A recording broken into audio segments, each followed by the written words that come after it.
You ever had to do this? Oh. I'm Joe.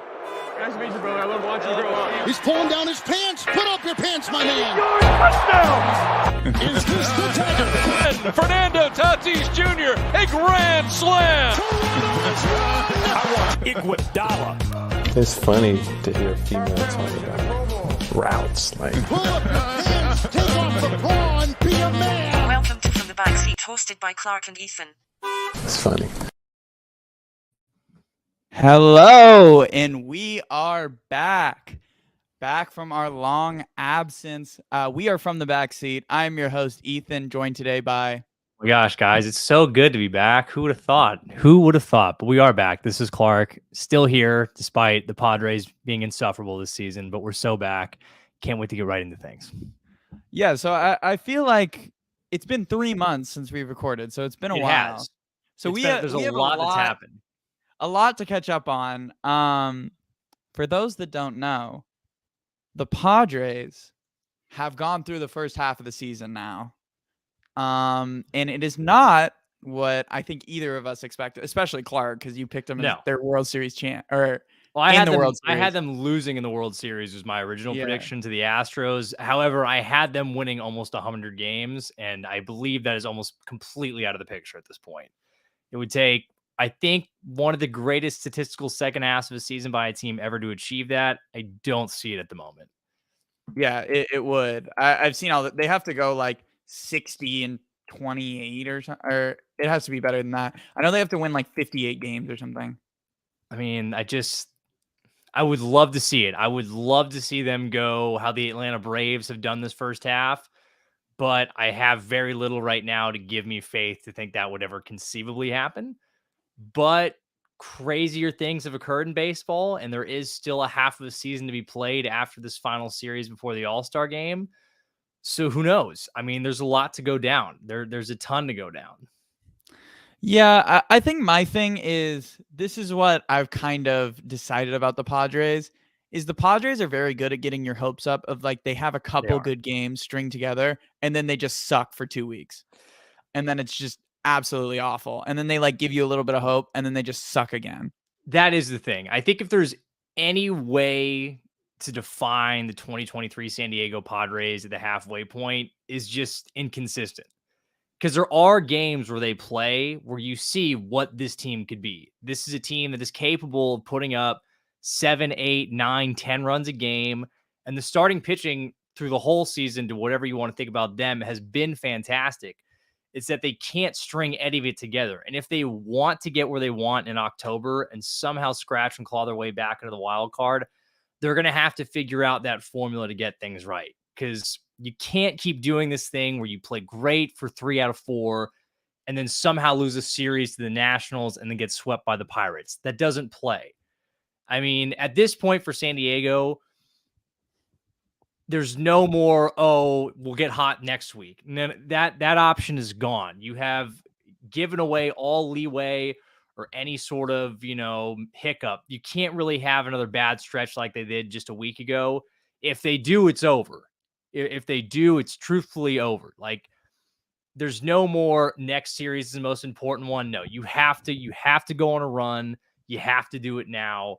And it starts with this next series against the Mets. I think this is, for all intensive purposes, for both teams involved, practically a playoff series. Unless I don't think that's an overstatement. I would say, I mean, it is like, I see where you're saying, but the thing is, of like, even if a team sweeps the other one, they're not a playoff team still. Like, no, I know. I see what you're saying. Think about my point is the complexion of how things change. Say the Padres win, if they sweep the Mets, they go in winners of 7 of 8. They'll be 2 games under 500, and they'll have a ton of momentum going into the second half, depending on what you think of momentum and if you think it's a real thing or not. I think it is. And you feel a whole lot differently about how things are ending and how things might be looking going forward. I don't think that's a crazy statement. I think this is a homer take. I have to be honest. I don't think it is. I really don't. Still be under 500. This is still would be, but you're not telling me you wouldn't be feeling a little bit better about the final half of the season if they swept. Yeah, but we're talking about in the grand scheme of a season where they've been really bad. We're talking about a good 2 weeks, basically. And this is the only 2 weeks they've pretty much And been I'm good. telling you, wouldn't you feel it would still be a terrible first half. It would still be I'm not saying it wouldn't be. But you got to think of the opponents they're playing. I mean, yes, the Angels were good going into it. Mike Trout got hurt in the first game. They still hold And then he Ohtani didn't 0 play- for 11 in the series. They almost blew a 7-run lead in the ninth. Almost is another word for didn't. Okay, we're still talking about a team that is 5 games under 500, who outside of their first 4 batters underperform with pretty much every slot. I don't know about every slot. I think that's a bit aggressive. Okay, out of the 4, and I'm even considering Hassan Kim instead of Xander Bogaerts at this point. I know you are. Who's performing? Well, I think it's okay. I think as a player overall, Trent Grisham's been a productive player this year. You would have to admit that. You're productive, but think about the bill of this Padres team. I agree. I'm not sitting here defending this is some sort of been a successful first half. It's been the worst first half by expectation standpoint in the franchise's history. It could not have gone any worse. I mean, it could have, but it's about as bad as it gets. I don't know. I think it's a home. Even if they sweep the Mets, to me it's still a homer take because the Mets aren't good. If they swept the Dodgers, then we'd be talking about something completely different. No, I think again, I don't. It might be a little homer. I think there is, but I think if you sweep the Mets, you go in winning 6 straight. That's not a small thing. No, it's not a small thing, but and that's what my point is that I think you feel a little bit better about the chances they have the second half of the season if they win, if they win the series, if they sweep even more so. I mean, I just think at this point, it's really hard to be excited because they pretty much have to be perfect to even make the playoffs at this point. I know, but here's the thing. I agree. They do have to play pretty much not flawless, but they can't have a streak of they lose 4 of 6. They can't have that. But at the same time, I still look at this and I say, this is a team, just some numbers, that's top 3 in ERA in baseball right now for their starters. That's really good. That's a huge thing to have. It's a team that's also top 5 in the National League in weighted runs created plus, OPS, and F4 among position players.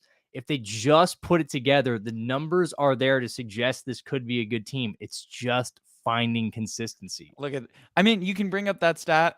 What about runners in scoring position? I know that, and that's a huge thing. That is a huge thing. I agree. But if they still under 200? No, it's 224 right now. 224. But they were tracking to be the worst statistical hitting team with runners in scoring position in baseball. It was for the first 2 months. They were sub 200. Yeah, that was really bad. And this is even more so.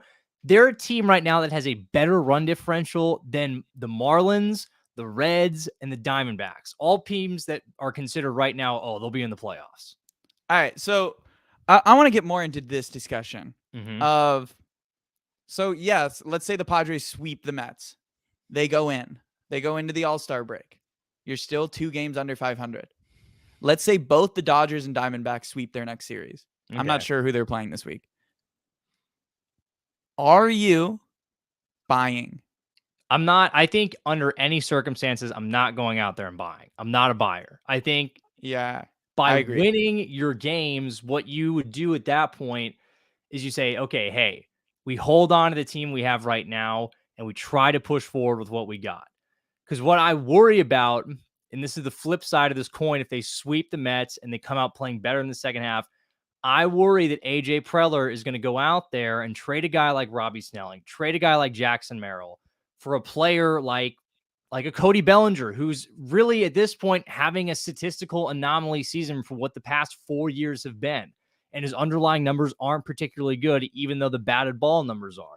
Or they go out there and they acquire a guy like Adam Frazier or Josh Bell, who are just guys that are having outlier seasons. I don't need to see that. I think we've seen what happens with that. It doesn't really work out. I think if you win these games and you start playing better in the second half and you continue this run, you just hold on to the pieces you have and you try to make it work with what you got. Maybe you go out there and you acquire a back-end bullpen piece to get some more depth, but there's no way I want to see a world in which we go out and make a big splash at the expense of some of these nicer farm pieces that we've acquired there in low A. I can't have that. That can't happen.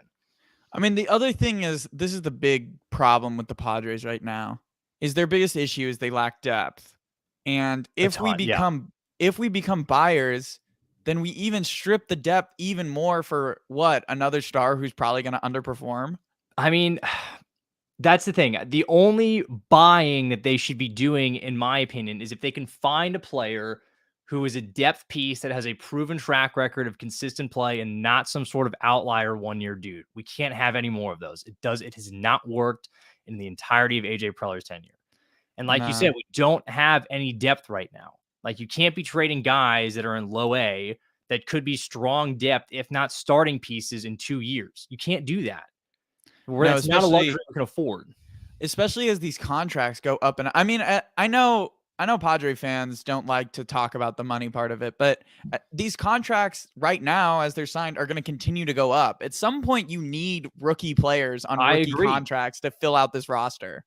I agree. And that's the thing. Like, that's even more so why we can't sell these guys who are in low A ball right now. I agree. There's a lot of guys in low A that I look at and see that guy can play at the big league level one day. And I think if we want to flip this to, say things go badly against the Mets in this next series and we come out and we're stumbling over our own feet again, I don't think you go huge sell on, some big name guys, because you can't afford that because of their contracts.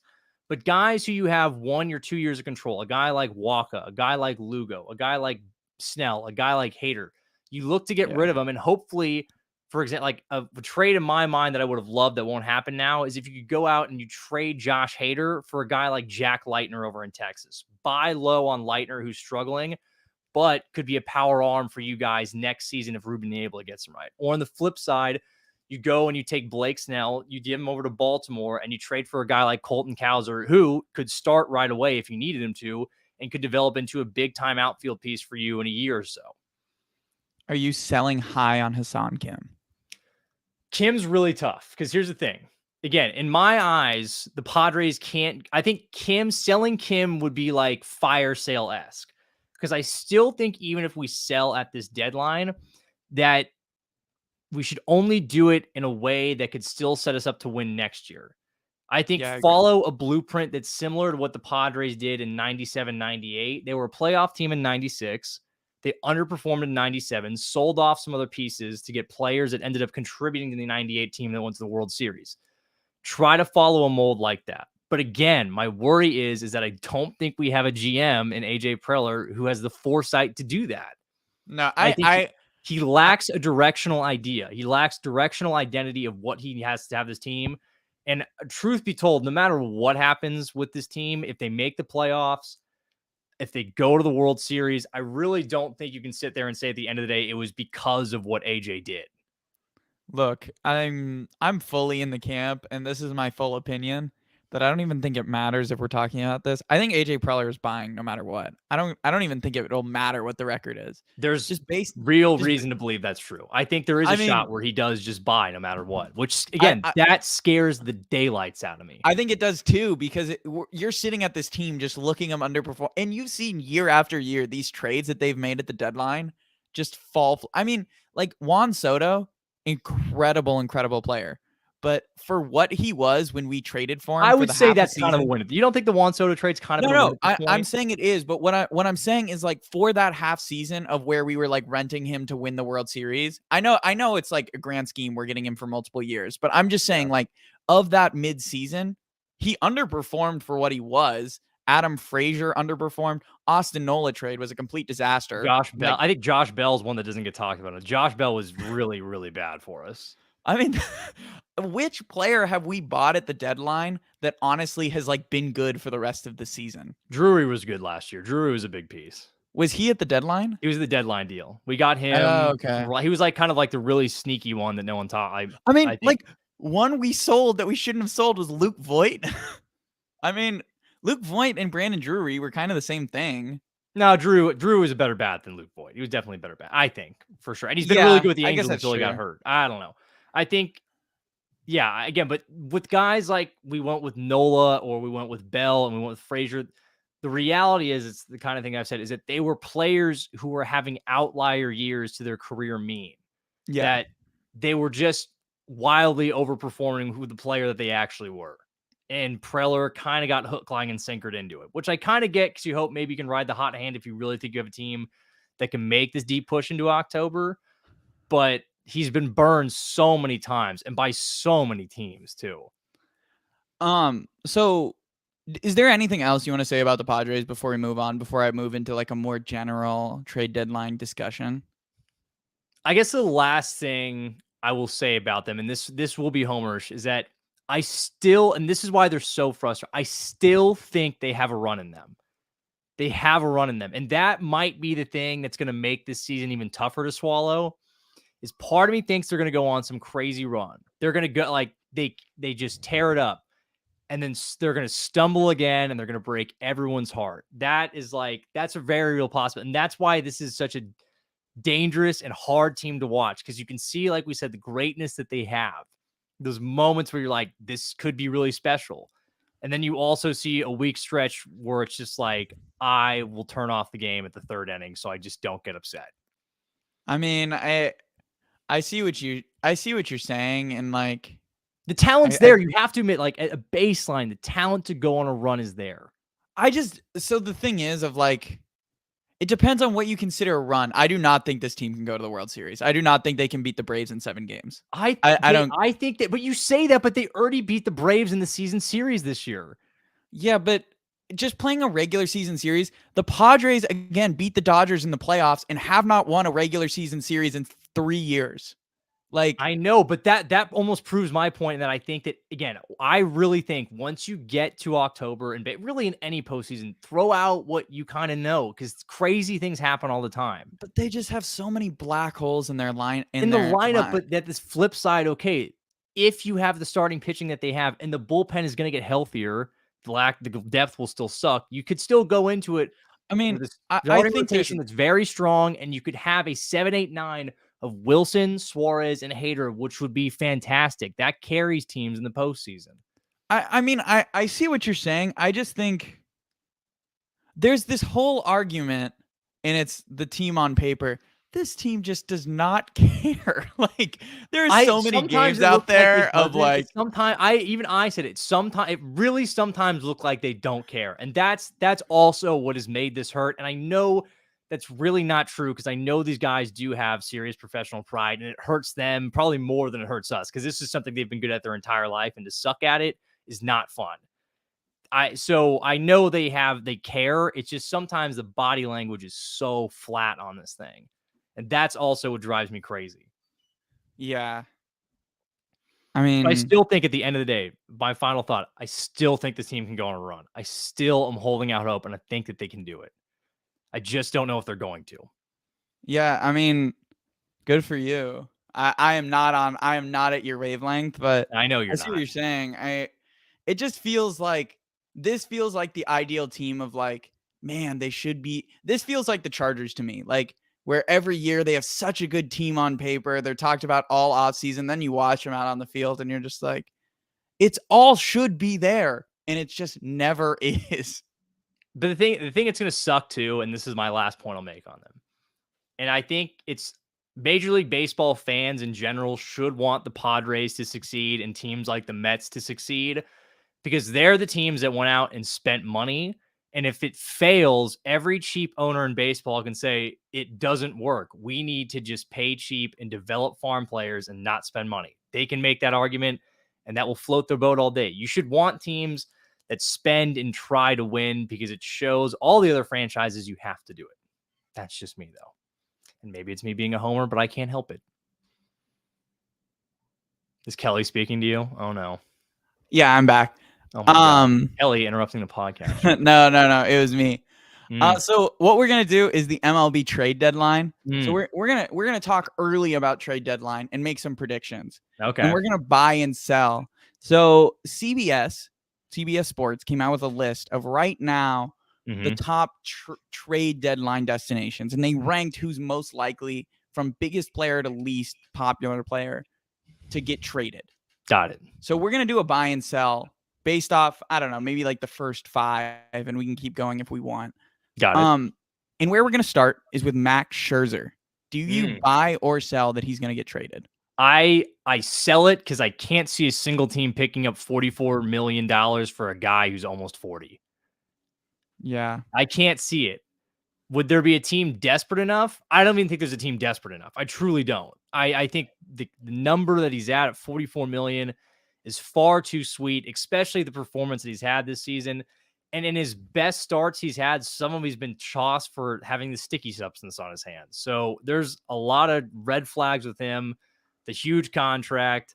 I don't buy that he will be sold. I don't even see a team that theoretically would give up the capital probably asked and take on the contract that he also currently possesses. I totally agree. I sell that rumor. I just don't understand why a team would really. Because people have to have something to write about, you know? Yeah. Us writers of the world. So this isn't actually their number 2, but there's no way I can't throw him in here. Yeah. Shohei Ohtani.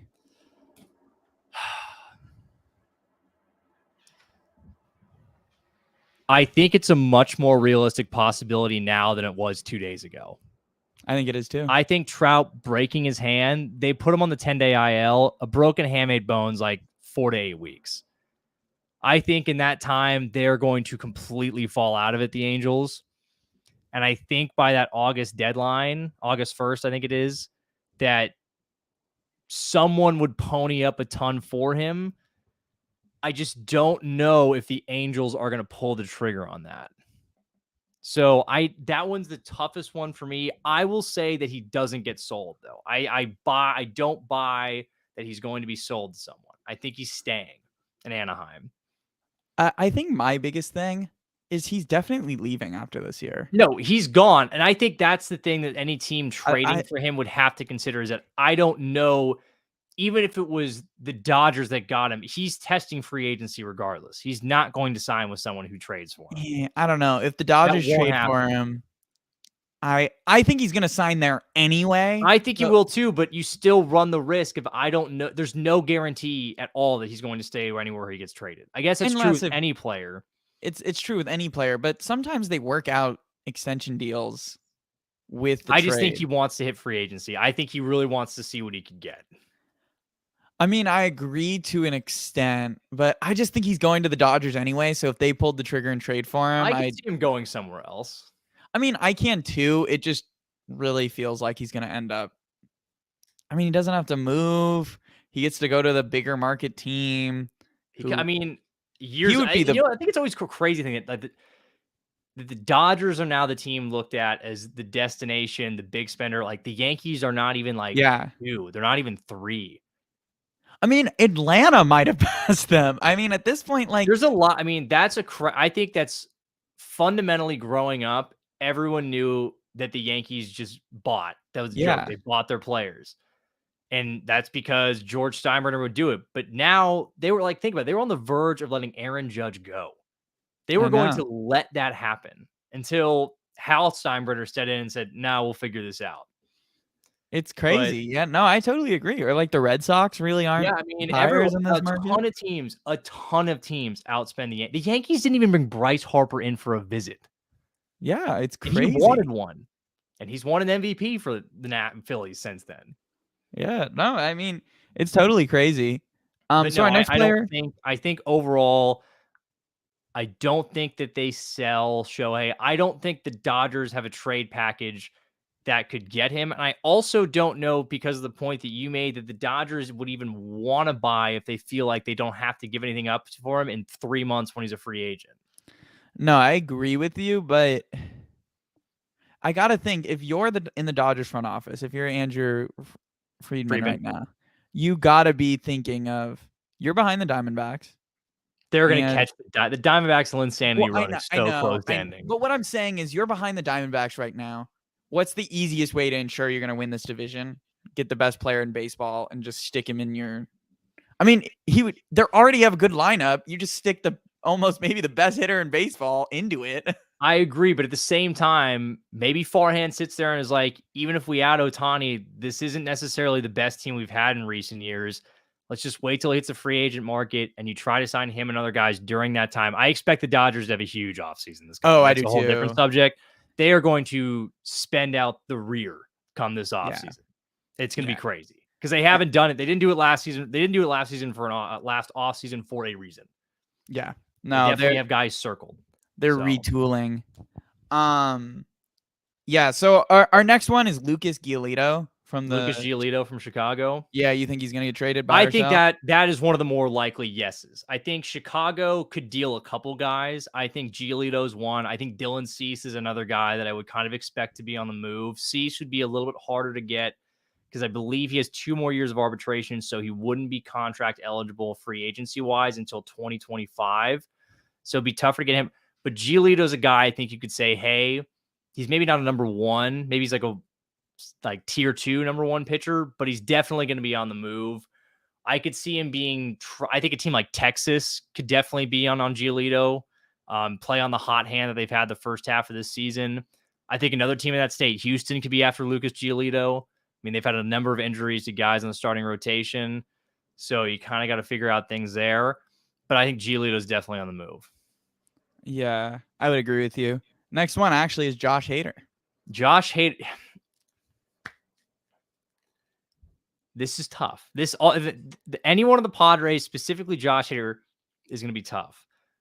I think they're going to hold on to him. I think so too. Because I don't think Preller's going to want to give up on him. Exactly my reason. That being said, if we did trade him, I think you could get something big back for him. But that's just me. And I think the team that would have been the perfect fit would have been the Rangers, and they traded for Aroldis Chapman. So I think the fit for some teams is kind of gone. I don't know of a contending team right now that you sit there and says they need probably with the best closer in baseball. I don't know. I can't really think of one right now. Your mic's not working, bud. It's still Sorry. off. Oh, now it's on. Now it's on. I must have pressed the mute button on accident. Oh, yeah. No, I agree with you. But I mean, teams always need back end rotation help, and a team will always trade for it.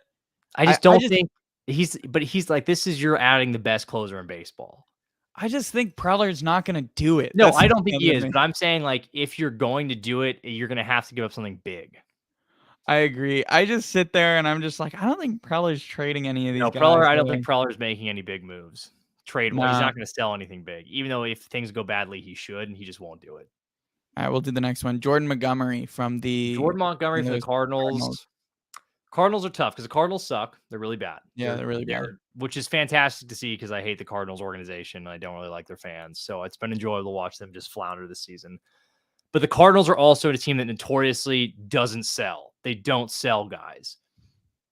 That being said, I think Jordan Montgomery gets traded. I think Jordan Montgomery is not a guy they view as like a cornerstone piece. They probably think, oh, we have the Cardinal way. We can develop someone else, even though their pitching is all terrible. I think he gets traded. I don't know where exactly, because again, I think he's a guy who you say is like a number 2, 3 pitcher at best. He's certainly not a number 1. And he's had just a solid year, nothing fantastic. Maybe a team he could get traded back to New York. I highly doubt that would happen. But I think he's a guy that definitely gets moved. That's about all I want to talk about off their list. But is there anyone else in that you think could be dealt that maybe we're not thinking of? I think one name, I said his name earlier, Cody Bellinger. I think Bellinger's a guy that definitely is going to be looked to be moved at because he doesn't have a big contract and he has a player option for, I think, a club option for the next season. So you could get him for 2 years if he plans out well. And again, he was really bad for like 3-4 years in there, but he does have like an 840 OPS right now. The batted ball numbers suggest regression, but do you try to buy an outlier hot hand? I think there's probably a team out there that likes his defensive versatility, the speed and athleticism that he brings, and the fact that it's been a more productive season at the dish this year and tries to add on. And the other name I would say, who I will tell you the team I bet he goes to right now, Brent Rooker from the Oakland A's.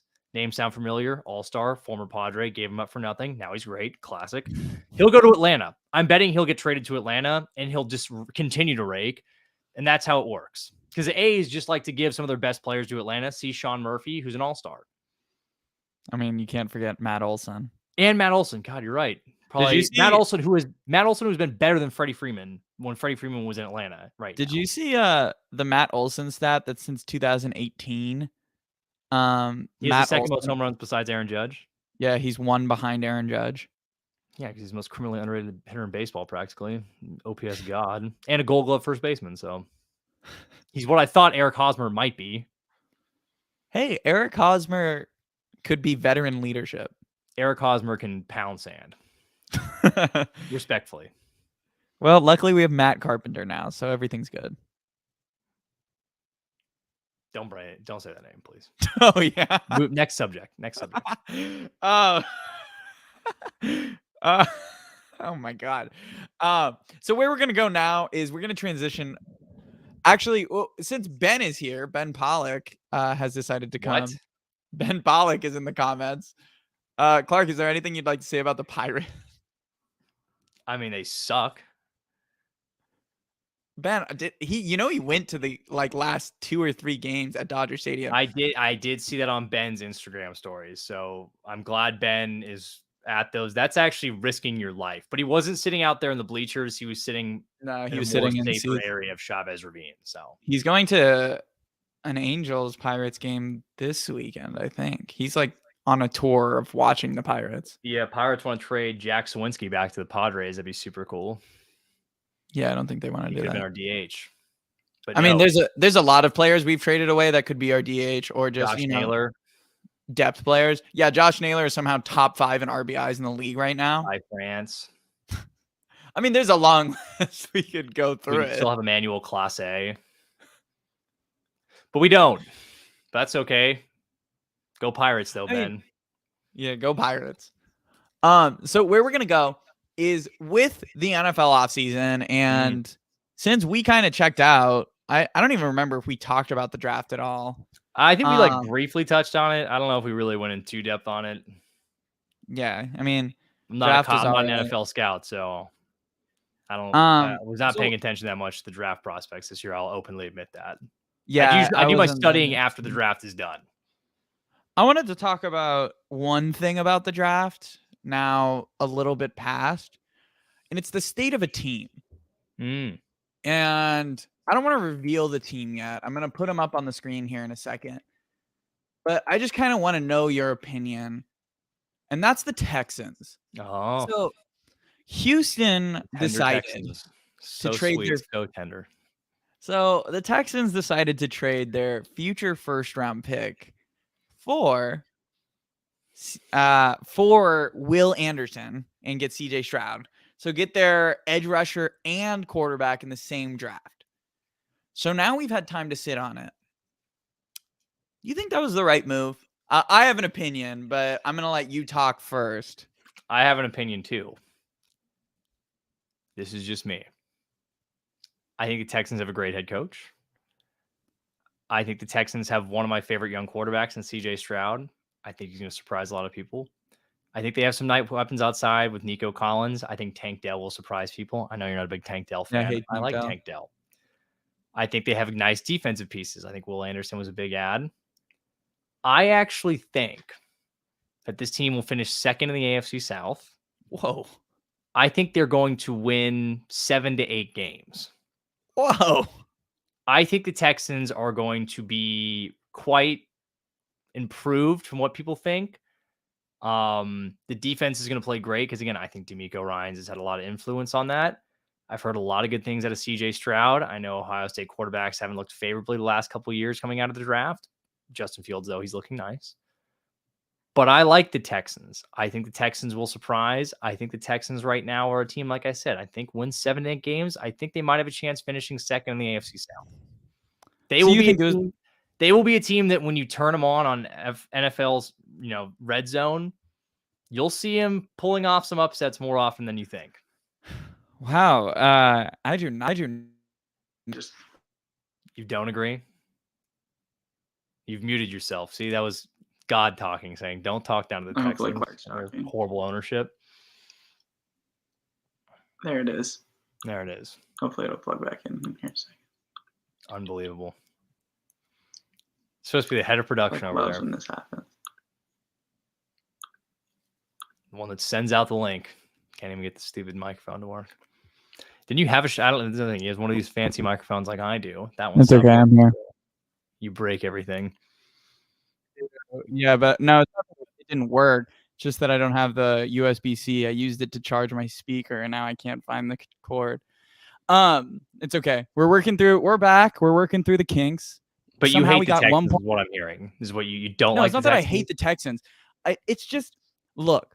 This is my opinion now. Thinking back on it, if they wanted Will Anderson, they should have taken him number 2, and just tanked, and then just gotten Caleb Williams or You're that high on any other Caleb? You're that high on Caleb Williams? over. Yeah, CJ Stroud. I think Caleb Williams is a much better I think he's prospect. better than CJ Stroud, but I don't think CJ Stroud's bad. I think CJ Stroud's gonna be a really good quarterback. No, I don't think he's bad, but I'm just saying, like, I do not think it was worth giving up the future capital to get both players right now, because conceivably Houston, you think they're going to be good, which I didn't mean, say good for good. you. I think 7 to 8 is like you're surprising people. That's like, right under 500. That's pretty not- good. okay, good is being over In fucking the 500. AFC? Okay, good is In being the over AFC, what? we're talking about the AFC. Like, Yeah, I know, and they play I in the think- worst goddamn division in the AFC. So I mean, try to think they about had that. the number 2 pick in the draft. They I mean, beat going the from fucking Titans once last year with no one at quarterback. They can do it twice with someone decent at quarterback. yeah, but I mean, now the Titans, they can run 3 quarterback packages. Did you think Yeah, about exactly. that? So, like, that's what my point though is. The Colts, I mean, don't actually. I like Anthony Richardson a lot, so I'm not going to say they're going to suck, but I think they're going to finish in last because all their players apparently were gambling, and they're like half the team's going to get suspended. So Same with I don't have a lot of Detroit. faith there. The Titans, Ryan Tannehill stinks. Malik Willis unfortunately stinks. Will Levis puts mayonnaise in his coffee. He can't possibly be good. I don't trust that, so he probably stinks. So I think that they can easily beat those 2 teams.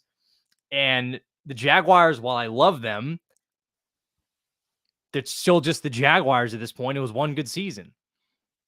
I mean, I agree with you, but I'm not putting all my.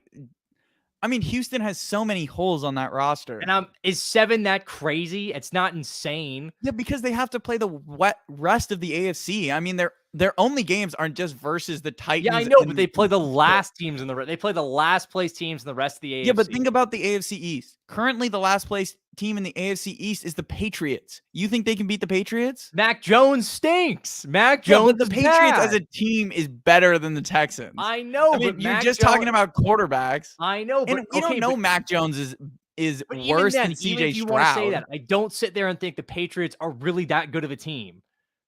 I mean, you think, let's say Jimmy G is healthy. Currently, well, actually, that's not even the last place team in the AFC West. The Broncos are. You think they can beat the Sean Payton-led Broncos? I need to see what Sean Payton does with stupid Subway Boy over there before I believe in anything that Denver does. Or Cleveland? Cleveland was the last place I team. think in the I AFC don't buy North. Cleveland. I don't like Cleveland Yeah, at but all. It doesn't matter if you don't buy them. It's if they can beat the Houston Texans. And I'm telling you right now, I think the Houston Texans are capable of beating the Raiders or the Broncos. I think they're capable of beating teams that are the Browns, certainly. I mean, come on. I don't think it's that inconceivable that they go out there and they win 7 games. I think that's crazy. And I think There's even no more, way. I don't think CJ Stroud was yes, was it a little bit aggressive to give up a first round pick for next season? Sure. But if they think that's their guy, then that's the decision that they made. Well, I agree, but the whole point is that we're sitting here criticizing it, which I No, think it was you're sitting stupid. here criticizing it. I guess you like it. I didn't mind it because I think when you sit there and if you believe a guy that's available that you feel you can go get is a franchise potential guy, go do it. Yeah. Yeah. Because the Texans weren't even the number 1 overall All right. pick. The Bears had it. How would you feel if I tell you right now the AFC South is playing the AFC North, so they will play every team in the AFC North? Okay. They do play the NFC South, so that plays into your theory. Exactly. You are helping my point now. They do get to play the Cardinals.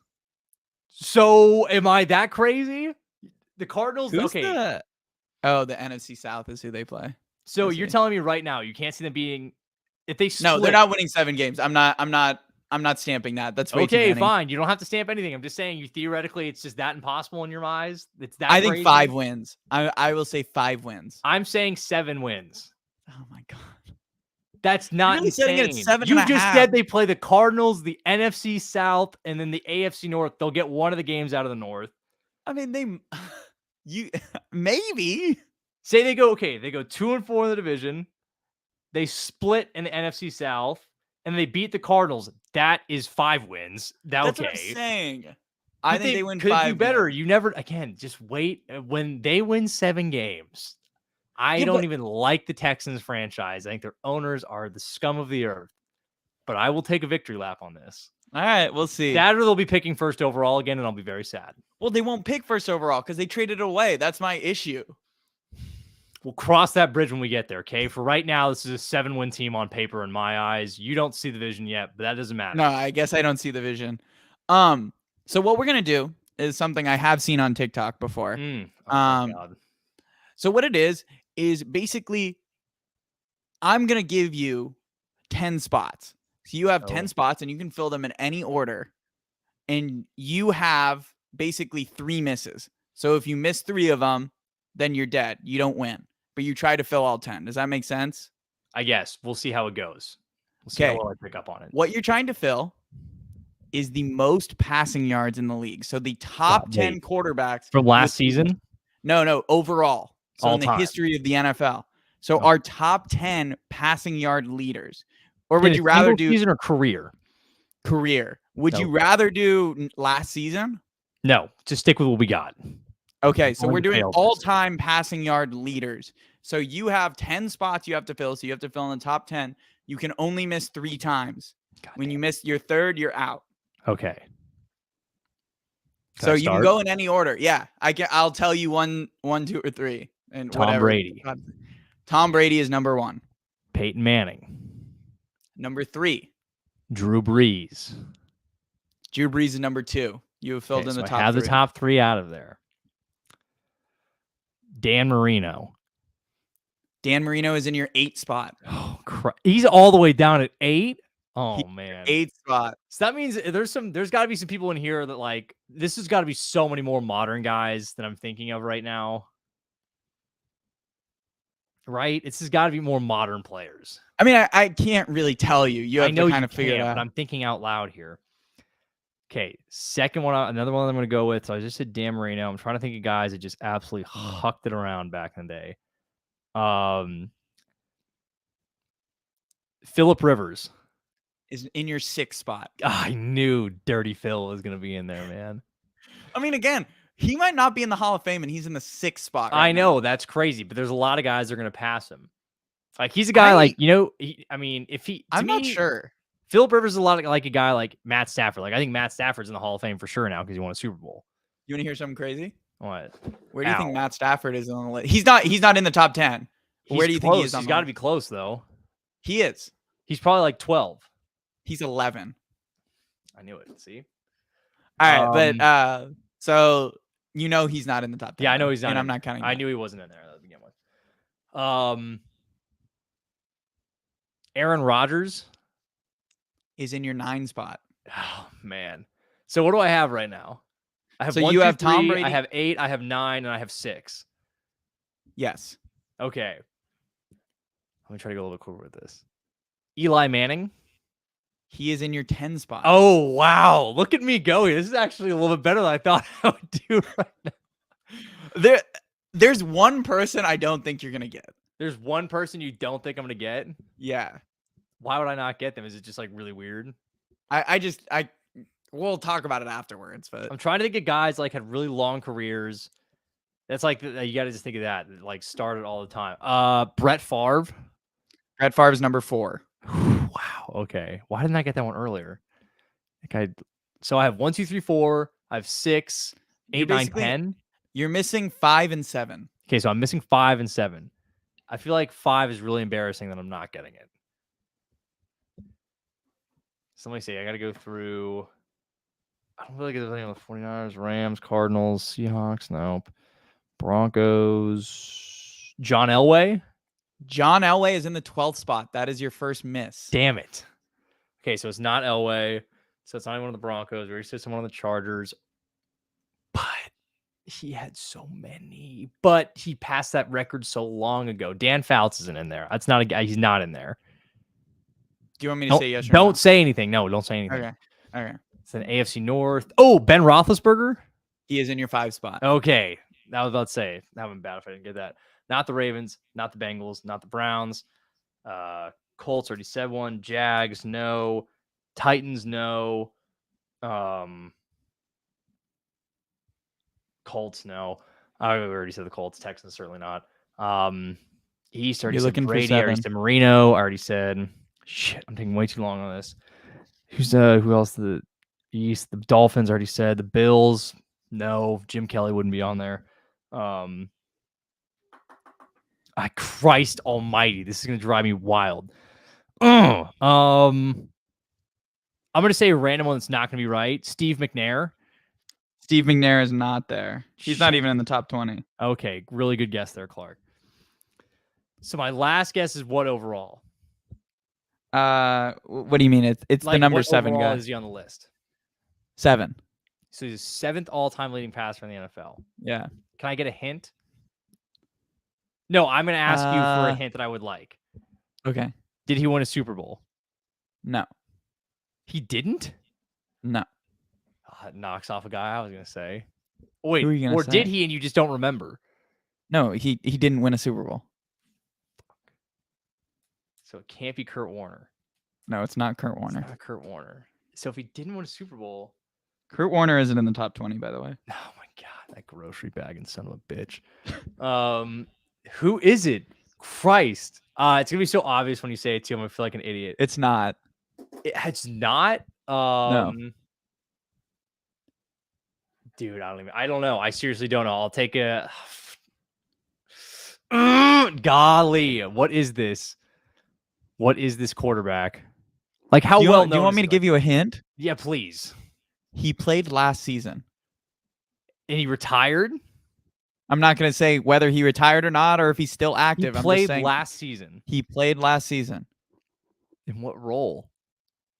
I'm not going to say anything. I'm just going to give you Okay. the hint. I'm not going to tell you whether he's playing this season, whether he's not. He played last season. He played last season. I watched him play last season. Yes, definitely. I definitely did. Yes.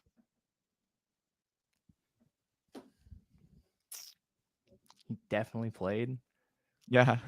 And you definitely watched him. Oh. What?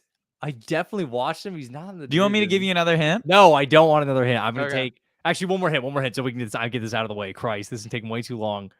He was traded for 2/3. I think. He was Maybe traded for 1/3. 2 third-round picks Yeah, maybe 1/3 or 2/3. I think it was 2/3. this past season. I'm not going to tell you whether it was this past season or if it was years ago. I'm just going to tell you that. He was traded for 2/3. I'm pretty sure it's 2/3. It might have been 1/3.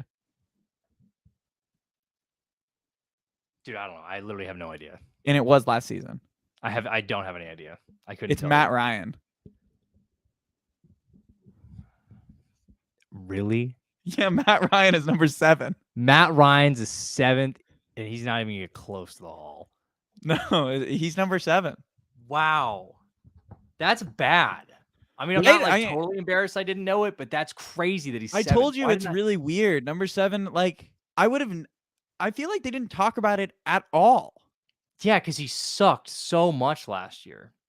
And I you're mean, right, what's definitely watched crazy- him play like terribly on every Thursday night football game there was every other week. What's crazy is he had been like, if he had had one more good game, he would have been in the 6th spot. He was only Yeah. 400 behind Phillip God. Rivers.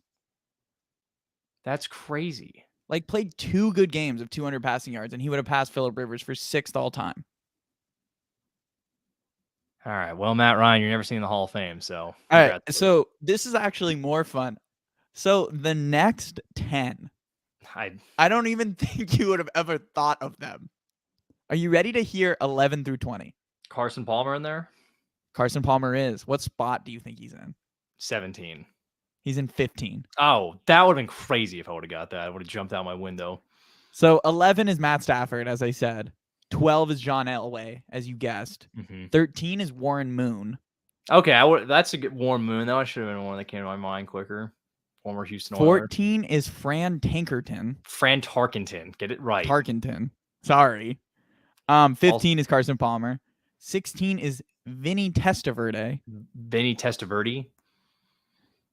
17, never would have put this together. Drew Bledsoe. Really? You had any idea he was 17th all time? No, I could never have told you that. I knew he was like solid.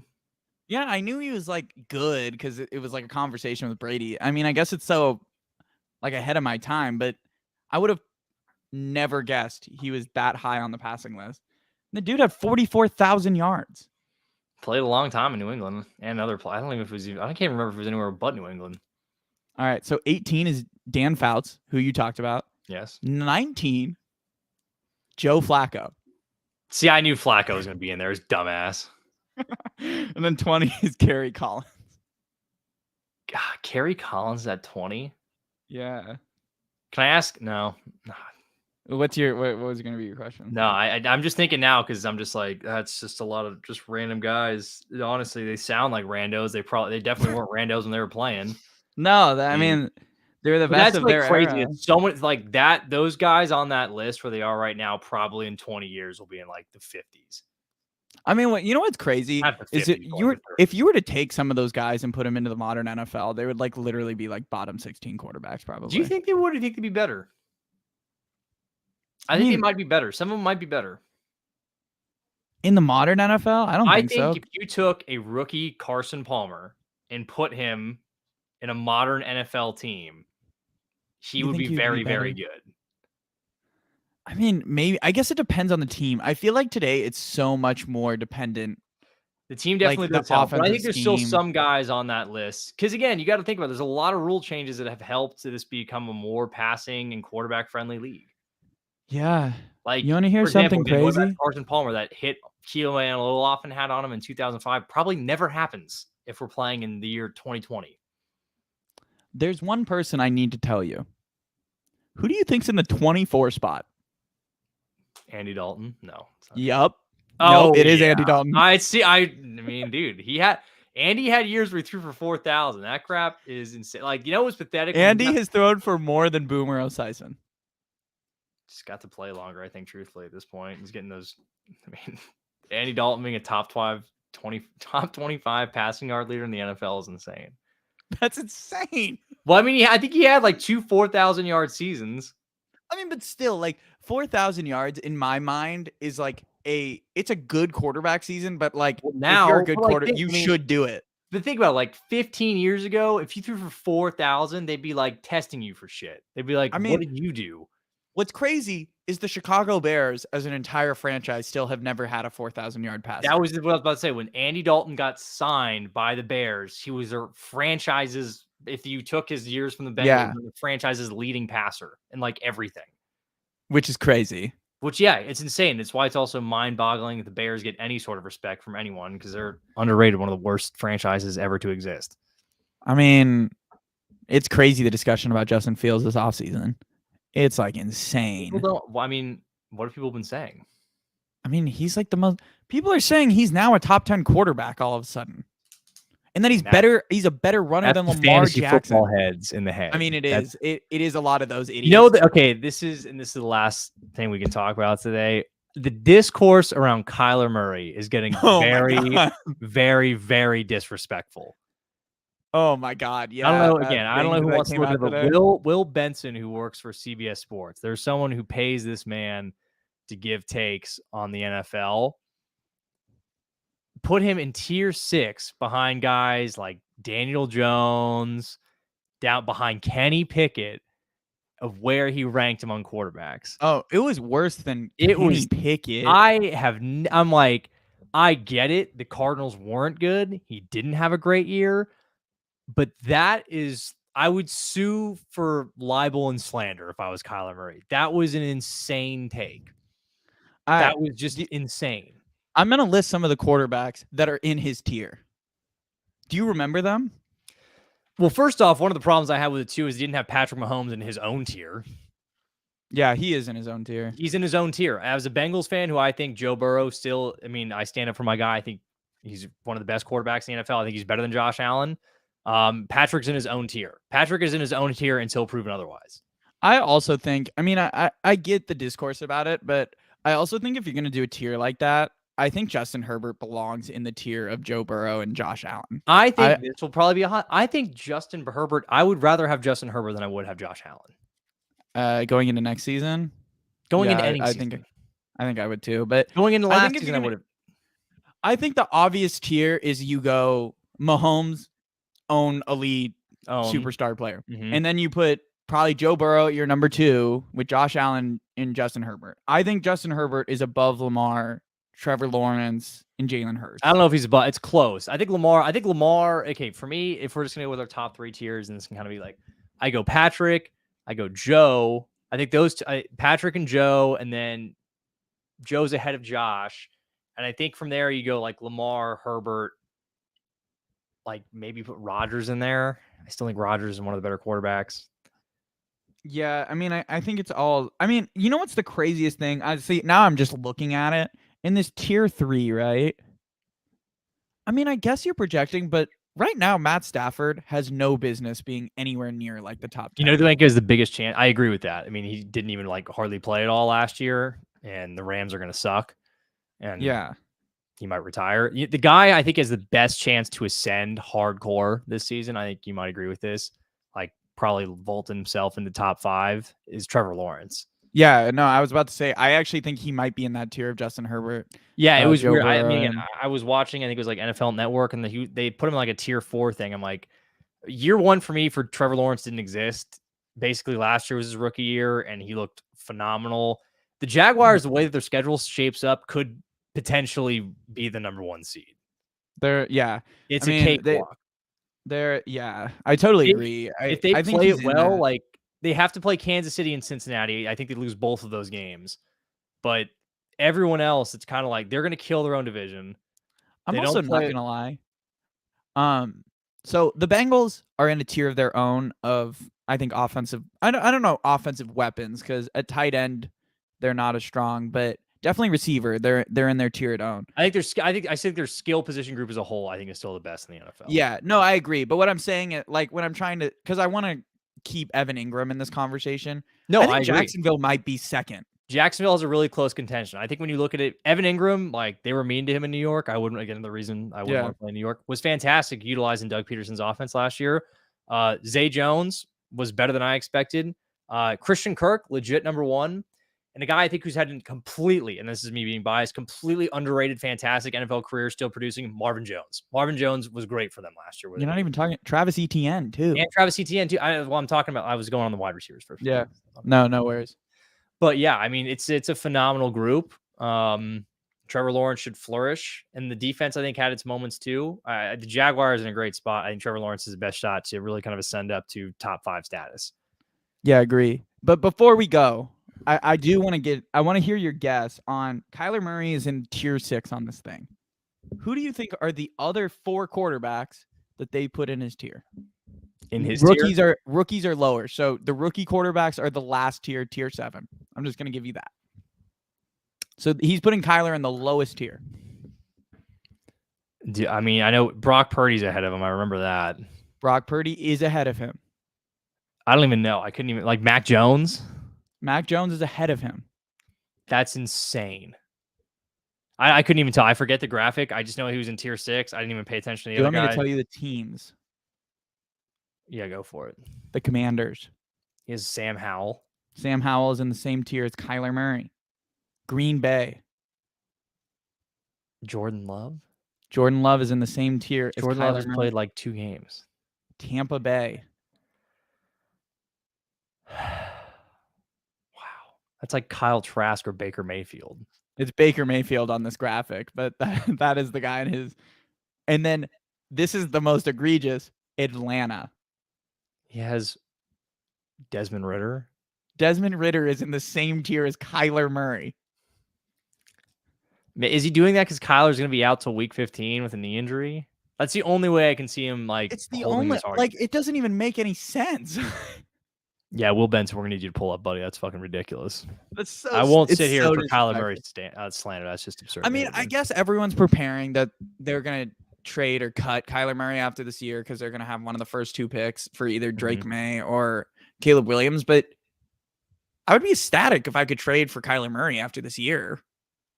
Yeah, I mean, you have to take on a big contract. But again, I hope the knee injury isn't too serious for him in terms of taking away his mobility and stuff. But I feel like people forget this guy was like a serious MVP candidate for like 2 straight seasons and was electrifying. He was basically a smaller, if not considered better passer than Lamar.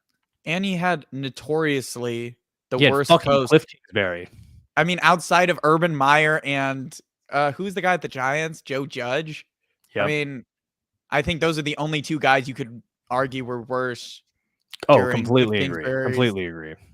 I mean, Cliff Kingsbury spilled his guts on his playbook by like week 6.